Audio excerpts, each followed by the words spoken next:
Hello दोस्तों।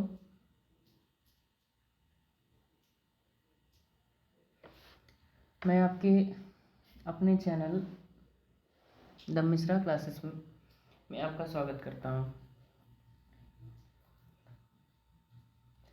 ये मेरा पहला वीडियो है इस चैनल पे, और ये चैनल बनाने का मुख्य उद्देश्य ये था कि जिस प्रकार से मैंने देखा कि अभी जितने भी टीचर हैं, शिक्षक हैं, वो पढ़ाने के लिए बहुत ज़्यादा ही चार्ज कर रहे हैं, बहुत ज़्यादा ही रेट ले रहे हैं कोई भी सब्जेक्ट पढ़ाने का। मैंने यहाँ तक देखा है कि एक सब्जेक्ट पढ़ाने का 40 से 50 हज़ार तक का चार्ज कर लिया जा रहा है। तो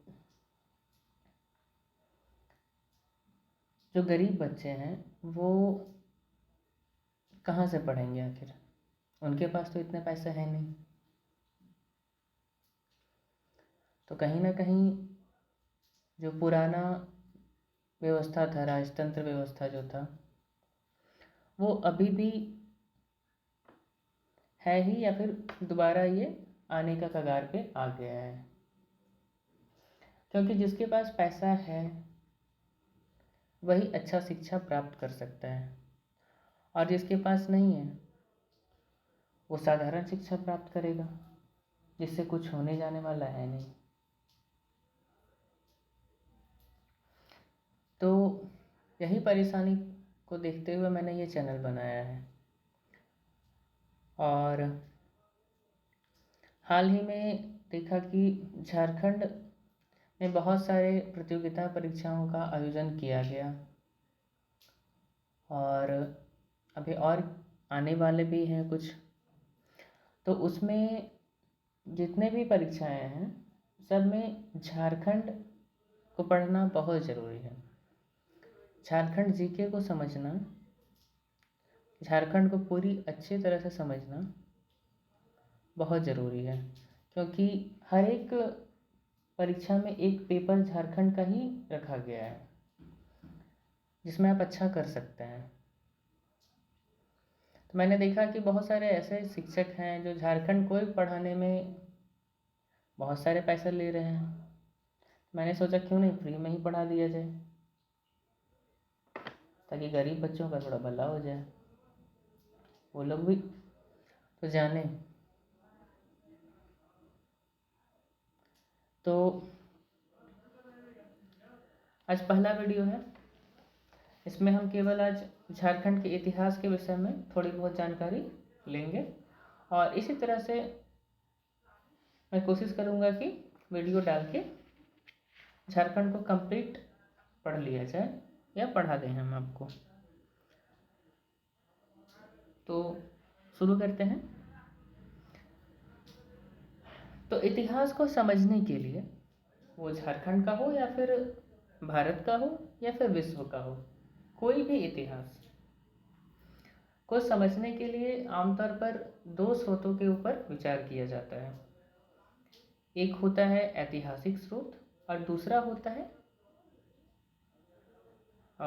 माफ करिएगा, पहला स्रोत जो होता है वो पुरातात्विक स्रोत होता है, और दूसरा साहित्यिक स्रोत होता है। पुरातात्विक स्रोत वैसे स्रोतों को कहते हैं जो हमारे पूर्वजों द्वारा कुछ अवशेष के रूप में छोड़ दिया गया, या फिर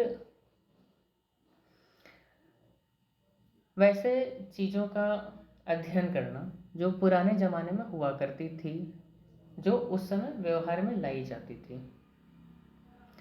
तो ये जानने से पहले हम इतिहास को ज़रा जान लेते हैं कि इतिहास होता क्या है, इतिहास कहते हैं किसको है।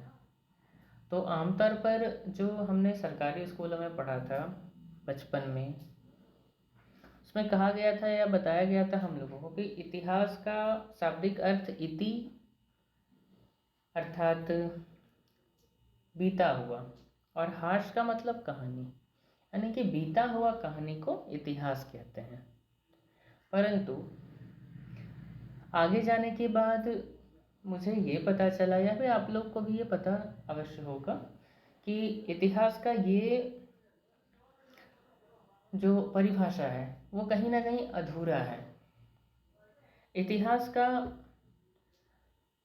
एक अच्छा परिभाषा कह सकते हैं वो हो सकता है कि अ, इतिहास यानी कि बीते हुए कल या भूतकाल में कोई वैसी महत्वपूर्ण घटना जिसे हमें जानना चाहिए, उसे इतिहास कहते हैं। यानी कि इतिहास में घटी हुई महत्वपूर्ण घटनाएं, उसे ही हम इतिहास कहेंगे। तो यहाँ तक समझ में आ गया होगा। तो इतिहास के लेखन में या फिर इतिहास को समझने के लिए दो स्रोतों का प्रयोग किया जाता है। दो स्रोत कौन कौन से हैं अभी मैंने बताया, पुरातात्विक स्रोत और दूसरा साहित्यिक स्रोत। तो पुरातात्विक स्रोत के विषय में भी मैंने बताया कि वैसे स्रोत जो हमारे पूर्वजों द्वारा हमारे लिए छोड़ा गया हो, या फिर इसका शाब्दिक अर्थ के ऊपर भी हम जाएं तो हमें ये पता चलता है कि पुरा और तात्विक दो शब्दों के मेल से ये पुरातात्विक शब्द बना है। इसका अर्थ होता है कि पुरा मतलब पुराना और तत्व मतलब तात्विक मतलब तत्व, यानी कि पुराना कोई भी तत्व हो जो साहित्य के लेखन में या साहित्य को इतिहास को समझने में या इतिहास के लेखन में सहायता करती है, उसे पुरातात्विक स्रोत कहते हैं। तो झारखंड के इतिहास को समझने के लिए भी हम इसी प्रकार के स्रोतों का प्रयोग करेंगे और समझेंगे।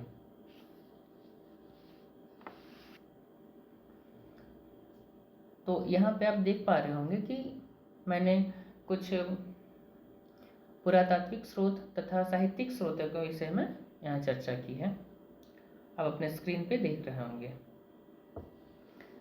तो सबसे पहले हम पुरातात्विक स्रोतों के विषय में बात करते हैं। तो पुरातात्विक स्रोत का प्राचीनतम साक्ष्य झारखंड क्षेत्र से आज से लगभग 1,00,000 ईसा पूर्व के पुरापाषाण कालीन पत्थर के उपकरण के रूप में प्राप्त हुए हैं। यानी कि झारखंड क्षेत्र से आज से लगभग 1,00,000 ईसा पूर्व के पुरापाषाण कालीन पत्थर के उपकरण प्राप्त हुए हैं। अब यहाँ ज़रा एक बात मैं समझा दूँ आप लोगों को कि बहुत सारे बच्चों को ये परेशानी होती है, मुझे भी थी कभी ना कभी।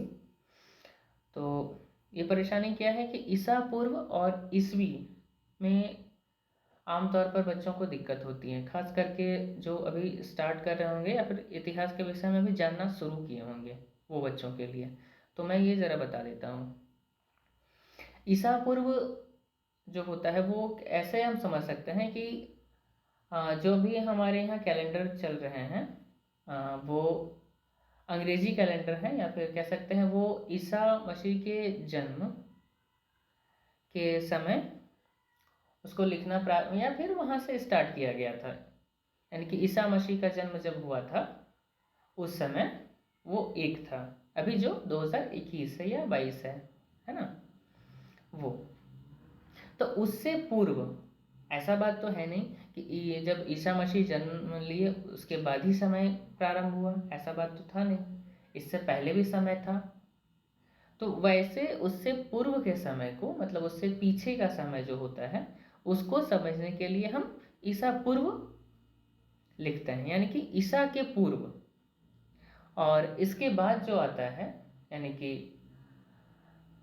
ईसा मसीह के जन्म के बाद का समय उसे ईसवी सन कहते हैं। तो उम्मीद है कि ये समझ में आ गया होगा आप लोगों को। तो पुरातात्विक स्रोत का सबसे प्राचीनतम साक्ष्य जो है तो झारखंड क्षेत्र से आज से लगभग 1,00,000 ईसा पूर्व पूरा पाषाणकालीन पत्थर के उपकरण के रूप में प्राप्त हुए हैं। पूरा पाषाणकालीन पाषाण उपकरण हस्त कुठार बोकारो से तथा हजारीबाग के इसको, सरैया, रहम, देहोंगी आदि से प्राप्त हुए हैं। पाषाणकालीन उपकरणों से झारखंड में आदि मानव के रहने का प्रमाण मिलता है। 1991 ईस्वी में हजारीबाग के इसको में किए गए उत्खनन से एक पाषाण पर चित्र का नमूना मिला है। पाषाण यानी कि पत्थर, जिससे 2 प्राकृतिक गुफाओं की जानकारी मिलती है। साथ ही इसको से ही भूल भुलैया वाली आकृति के अवशेष प्राप्त हुए हैं। हजारीबाग जिले के ही सतपहाड़, सरैया, रहम, देहांगी तथा रामगढ़ जिले के गोला, कुसुमगढ़, बड़कागांव, बांसनगर, मांडू, तेसगार, करसो, परसाडी, बरागुंडा, रजरप्पा आदि स्थलों से कुल्हाड़ी, खुर्ची, बेधक, दक्षिणी आदि उपकरण प्राप्त हुए हैं। पलामू जिले के शाहपुर से रंकाकला, बजना, झाबर, नागगढ़ी पहाड़ी, बालूगारा आदि से प्राचीन कालीन या पाषाण कालीन कुल्हाड़ी, स्क्रैपर, ब्लेड आदि प्राप्त हुए हैं। गढ़वा जिला के अंतर्गत भावनाथपुर के निकट प्राग ऐतिहासिक कालीन शैलचित्र एवं अनेक प्राकृतिक गुफाओं के प्रमाण मिले हैं। इन गुफाओं में आलेख एवं पशुओं के चित्र हैं। इन पशुओं में भैंस, भैंसा, हिरण आदि को चित्रित किया गया है। पश्चिमी एवं पूर्वी सिंहभूम के चक्रधरपुर, बेबू, ईशाडी, बारूडी, पूर्णापानी, डुंगडुंगी, सरेंगा आदि स्थानों से पुरातात्विक उत्खनन के पूरा पाषाण काल से नवपाषाण काल तक के क्रोड, सल्क, खंडक, विदारणी, दक्षिणी आदि पाषाण उपकरण प्राप्त हुए हैं। बारूडी में संजय और सोन नाला नदी के संगम से नवपाषाणकालीन मृदा भांड, मिट्टी के बर्तन के टुकड़े, पत्थर की हथौड़ी तथा डूंगी, डोर, नीमडी और बोनगरा से नवपाषाणकालीन पत्थर की कुल्हाड़ी तथा काले रंग के मृदा भांड प्राप्त हुए हैं।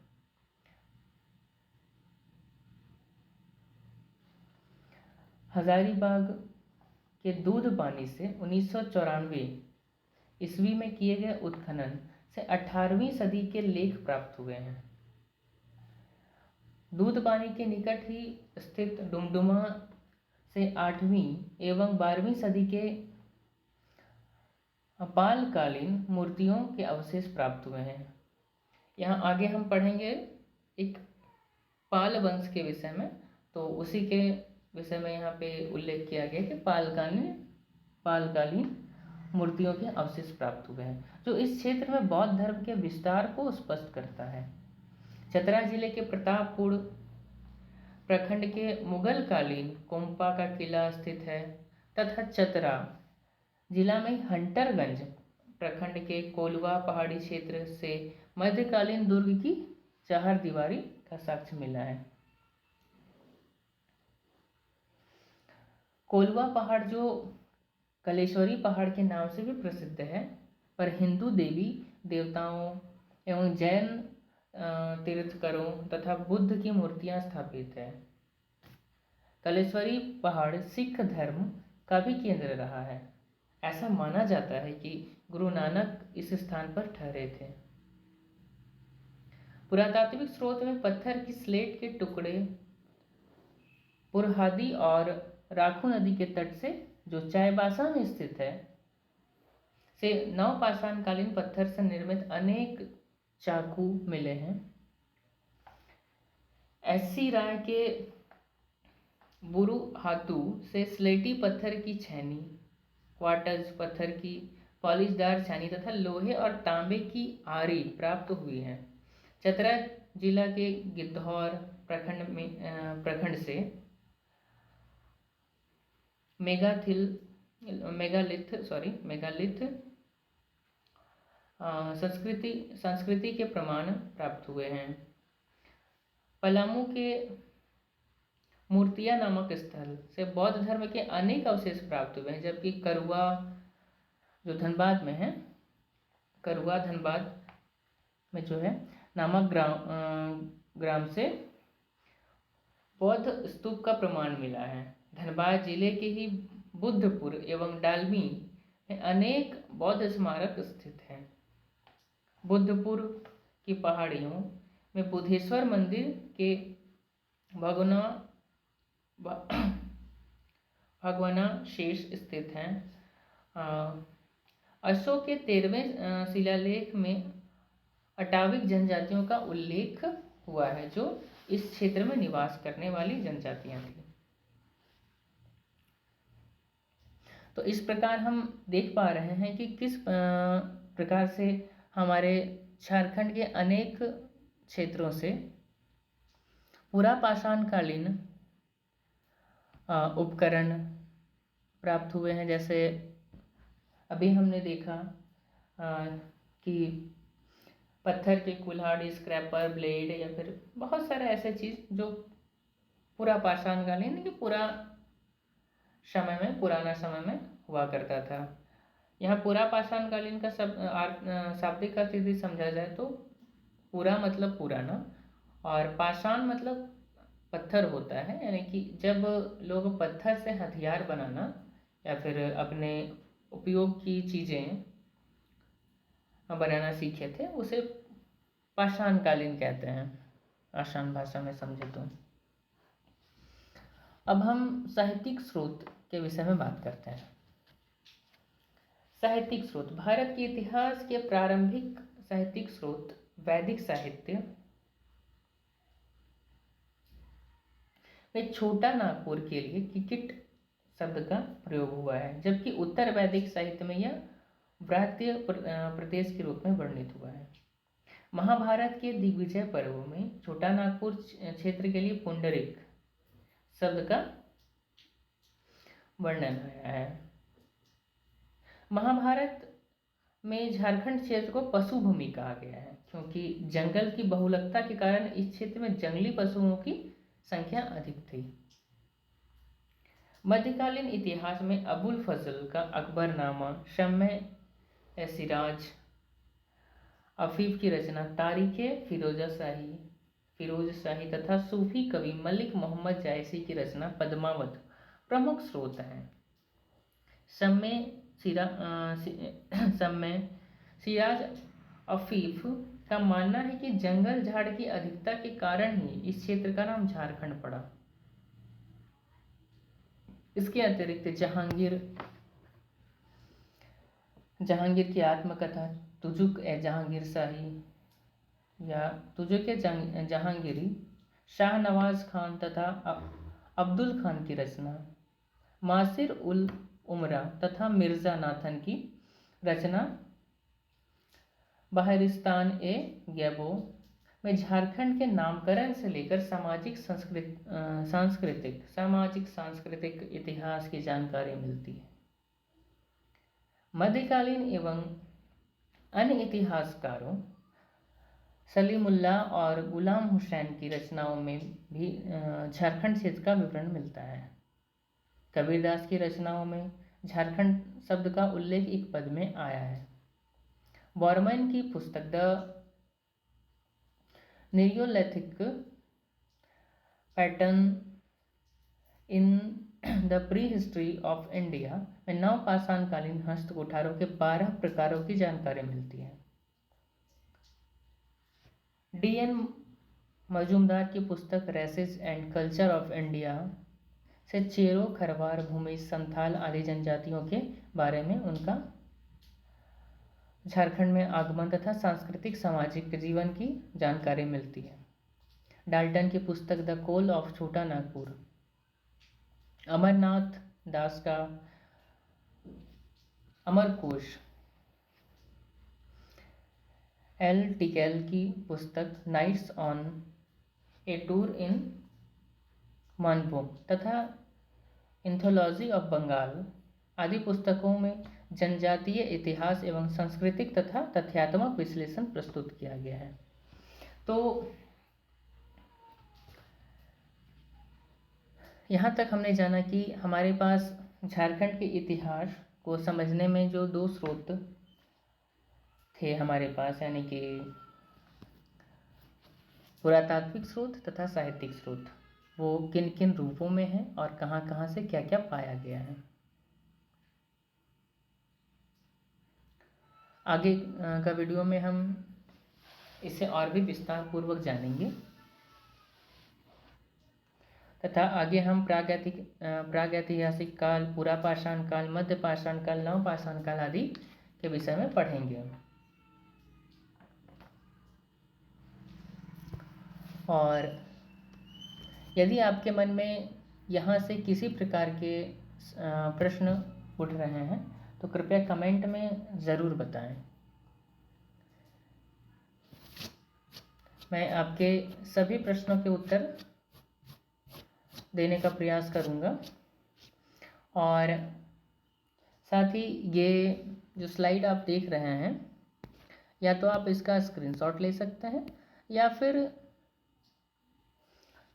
हमारे टेलीग्राम चैनल पे ये आपको दे दिया जाएगा। आप चाहें तो वहाँ से भी इसे डाउनलोड कर सकते हैं। हमारे टेलीग्राम चैनल के का जो लिंक है वो डिस्क्रिप्शन में मिल जाएगा। और यदि यहाँ तक का जानकारी आपको पसंद आया है तो चैनल को ज़रूर सब्सक्राइब करें, लाइक करें, साथ ही साथ कमेंट ज़रूर करें और बेल आइकन को भी ज़रूर दबाएं। उससे आने वाले सभी वीडियोस के नोटिफिकेशन आपके फ़ोन पे आ जाएंगे, ताकि झारखंड को और आप बेहतर तरीके से जान सकें। धन्यवाद।